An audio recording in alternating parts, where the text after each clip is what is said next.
Je vais vous décevoir. Ne cherchez pas dans un essai une question de recherche, des hypothèses, un recueil de données, des résultats ou un impact managérial.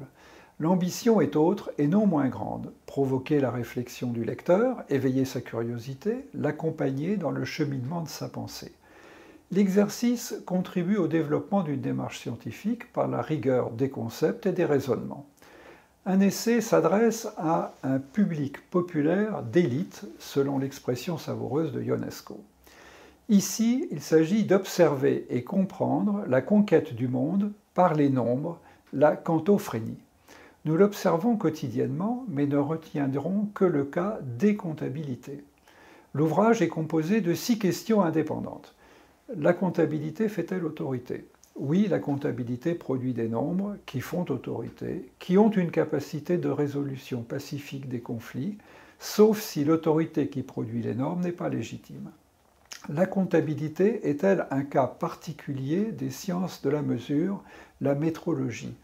S'agissant de sciences de la décision, la mesure est performative.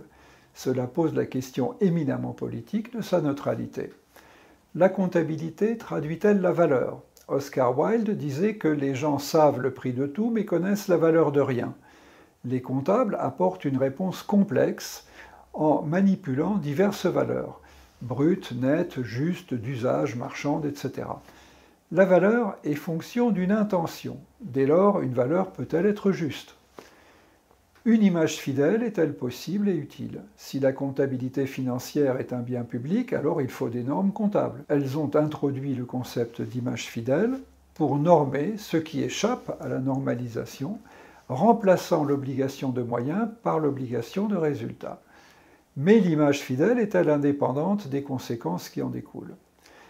Le contrôle de gestion est-il un instrument de pouvoir, de contrôle des comportements ? Il s'appuie sur le couplage connaissance-action. Il accompagne une vision entrepreneuriale du salariat. Le mythe valorisant du pilote masque une mise sous tension que Chapoutot démasque en parlant de liberté d'obéir. Enfin, comment intégrer les préoccupations financières, sociales et environnementales alors que l'on ne gère que ce que l'on mesure ? Finalement, les comptabilités sont au sein des sciences de gestion, une science sociale ayant une dimension politique. Bonne lecture.